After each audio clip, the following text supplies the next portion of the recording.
My name's Iain Williams. I work at Bradley Stoke Community School, which is an academy, a recently converted academy in South Gloucestershire near Bristol.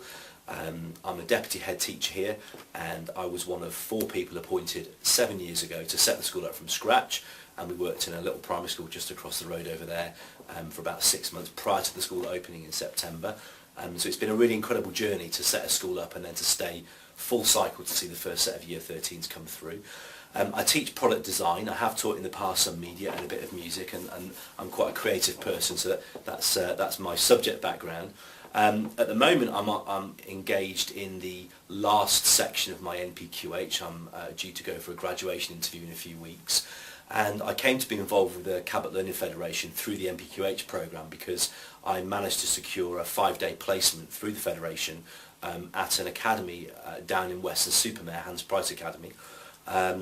And I was able to negotiate with the principal the things that I did while I was there. And the basic brief for me for 5 days was to explore teaching and learning and look at the impacts on how teaching and learning engaged or disengaged the learners within the academy.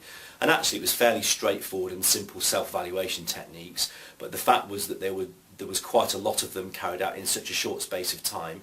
It enabled me to get a really good picture of what was happening to the relationship between teaching and learning and engagement with learners and students. So effectively the things that I did were to carry out quite a lot of short, sharp observations over the course of 4 days. It was about 16, 20 of those observations. I did quite a lot of survey work with students, both online and also just handwritten questionnaires to gauge their perceptions and their feelings about how they learnt. An awful lot of discussion groups with them, so I looked at 3 different year groups, and I looked at a full ability and age range mix within those year groups. And also then did quite a few group tasks where we looked at the various activities that teachers would do to engage kids in teaching and learning. There was about 40 or 50 of them, and the students had to organise them into groups according to whether they motivated and were enjoyable, and whether they learnt from them, or whether they demotivated them and weren't enjoyable, and whether they didn't learn. And there were four different outcomes from that, and it was amazing to look at the correlation between the different groups of students, because unanimously there were some key things that really motivated them and really didn't motivate them, and some things that helped them to learn and not to learn. And the best part for me was then taking that back to the leadership team at Hans Price, and I wrote a fairly comprehensive report for them, and it was important for me to get the kind of academic rigour behind that, because it was an NPQH qualification that I'm going for, and also for myself to know that it was almost validation for myself that I could go into a school that I didn't know at all, was in a completely different context, socially, economically than my own, in really challenging circumstances, and actually get straight to the heart of some of the issues that they were facing.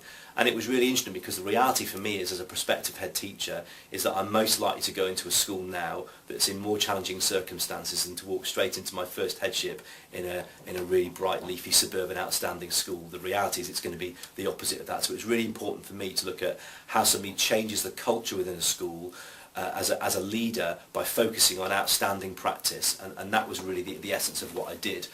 So I fed back to leadership team there with a report, and then I took the basics of that report, the highlights if you like, and I presented them back to them, and we talked through them. And it was really interesting to see that some of the things that most of the things that I'd picked up, they were aware of, but I think it gave them a bit more evidence and maybe sharpen the axe a bit more. And some things that they weren't quite aware of, because I was a complete stranger, an outside impartial third party if you like, it gave a bit of clarity to some areas that they weren't aware of before, with some of the kind of behaviours within the school, from staff and from students. So that was really interesting and really useful for them. But I also spent a day with David Carter, the executive principal of the Cabot Learning Federation, and David took me through leadership across the 6 academies, and in particular how they look at quality assurance and quality control across all those different academies and schools.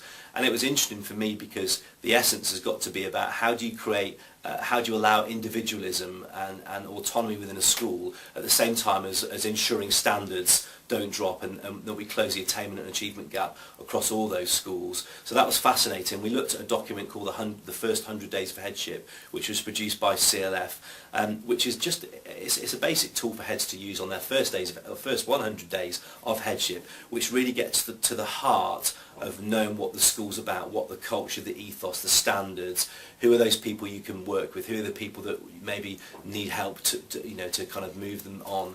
And that was great, and I brought that back, and much of the experience from my time at Hans Price, and started to look at how I would apply that back here in my own school, particularly some of the tasks around teaching and learning, what engages, what motivates students. So all in all, it was a really, really useful experience, and one that's prepared me definitely on my journey to headship.